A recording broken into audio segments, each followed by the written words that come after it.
திராவிட முன்னேற்ற கழகத்தின் சார்பில் இன்றைக்கு ஆளுநரை மூத்த வழக்கறிஞரும் மாநிலங்களவை உறுப்பினருமான வில்சன், சட்டத்துறை இணை செயலாளர் பரந்தாமன், சட்டமன்ற உறுப்பினர் அருமை சகோதரர் ஆஸ்டின் அவர்கள் 4 பேரும் ஆளுநரை சந்தித்து தமிழ்நாட்டில் நடைபெற்று கொண்டிருக்கிற குதிரை பேரம் மற்றும் அதிகார துஷ்பிரயோகத்தை குறித்து ஆளுநரிடத்தில் நேரடியாக விளக்கணும். 1ஆம் தேதி அன்றே அரசுக்கும் தொடர்பில்லாத 2 பேர், ஜான் ஆரோக்கியசாமி, விஷ்ணு ரெட்டி ஆகிய 2 பேர் அமைச்சர்களை விட அதிகாரம் பெற்றவர்களாக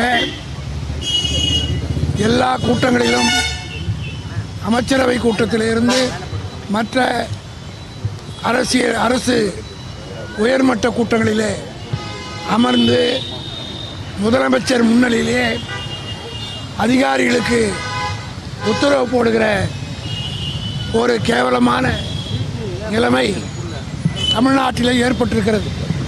இது குறித்து ஏற்கனவே ஆளுநருக்கு 1ஆம் தேதி மனு கொடுத்தோம். அவர் நேரிலே அவர் அன்றைக்கு ஊரிலே இல்லாத காரணத்தினால் இன்றைக்கு அதை வலியுறுத்தி சொன்னோம். ஆளுநர் அதை மிகவும் கூர்மையாக கேட்டுக்கொண்டார். அதோடு மட்டுமல்ல, அவர் சொன்ன ஒரு வாசகம் எங்களுக்கெல்லாம் மிக மிக மகிழ்ச்சியாக இருந்தது. அந்த 2 பேர் அமைச்சரவை கூட்டத்தில் மற்றதில் கலந்து கொள்வதற்கு என்ன அதிகாரம் இருக்கிறது என்று நாங்கள் கேட்டபோது அவர் சிரித்து கொண்டே சொன்னார், அப்படி அவர்கள் அவசியமாக அந்த கூட்டங்களில் கலந்து கொள்ளணும்னா அவங்க 2 பேரும் அமைச்சராக்கிக்க வேண்டியதானே முதலமைச்சர் என்று அவராகவே சொன்னார். ஆகவே இது குறித்து அவர் உரிய நடவடிக்கை எடுப்பார் என்கிற நம்பிக்கை எங்களுக்கு இருக்கிறது. ஏன்னா இதுவே அவருடைய சஜஷனாக வந்தது போது பார்க்கிற போது இது தவறு என்பதை மறைமுகமாக ஒத்துக்கொள்கிறார். இந்த ஆட்சியில் நடைபெறுவது தவறானது தான் என்பதை ஆளுநரே ஒப்புக்கொள்கிற அளவுக்கு அவருடைய பேச்சு அமைந்திருந்தது.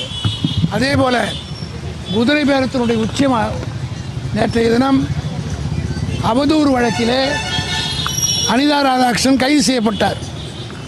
நீங்கள் எல்லாம் அனுபவசாலிகள், பத்திரிகை ஊடகங்களுக்கெல்லாம் பல வழக்குகளை நீங்கள் பார்த்திருப்பீர்கள். இதுவரையிலே அவதூறு வழக்கில் கைது செய்வதே கிடையாது.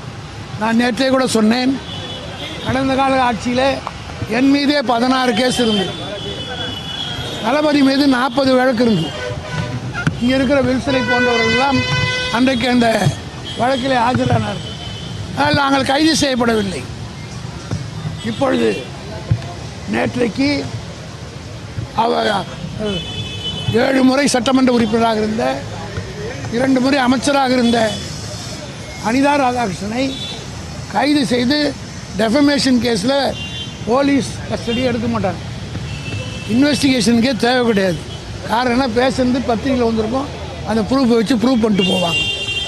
இதுதான் வழக்கமான நடவடிக்கை. ஆனால் அவரை கொண்டு போய் 5 மணி நேரம் திருச்செந்தூரில் கைது செய்து தூத்துக்குடிக்கு கொண்டு போய் உட்கார வைத்து 5 மணி நேரம் போலீஸ் அதிகாரிகள் அவரை துன்புறுத்தி, ஏன் சார் இந்த கஷ்டம்லாம் உங்களுக்கு, பேசாமல் டிவிக்கு வந்து சென்றிங்களா எல்லாம் போய் சரியாயிடும்னு சொல்லி அவரை பயமுறுத்தி டிவிகேவில் சேர்க்குவதற்கு அவரை வற்புறுத்தியிருக்கிறார்கள் என்பது தெளிவாக அவரே நேற்றைய தினம் பத்திரிகையாளருக்கும் ஊடகங்களுக்கும் சொல்லியிருக்கிறார். அதே போல் திமுகவினுடைய அமைப்பு துணை செயலாளர் ஆஸ்டின் அவர்கள் நாகர்கோவிலில் வெற்றி பெற்றார். அவரும் ஏற்கனவே ராஜ்யசபா எம்பியாக இருந்தவர், 2 முறை சட்டமன்ற உறுப்பினராக இருந்து 3வது முறையாக தேர்ந்தெடுக்கப்பட்டிருக்கிறார். அவரை இன்ஃப்ளூயன்ஸ் பண்ணி இவ்வளோ அனுபவம் உள்ளவங்களுக்கு எந்த மந்திரி போர்ட்ஃபோலியோ கேட்குறீங்களோ அதை கொடுப்பதற்கு நாங்கள் தயாராக இருக்கிறோம், எங்களிடம் இருக்க கட்சிக்கு வாருங்கள், ராஜினாமா செய்துவிட்டு நில்லுங்கள், விஜயே வந்து உங்களுக்கு பிரச்சாரம் செய்து நீங்கள் என்ன இலாக்காவை கேட்குறீங்களோ அந்த இலாக்காவை கேட்டு கொடுக்குறோம்னு ஆஃபர் பண்ணாங்களா இல்லையா என்பதை யோக்கியமாக நாணயமாக அவர்கள் இதை மறுக்க வேண்டும். ஆதாரத்தோடு நாங்கள் நிரூபிக்கிறோம்.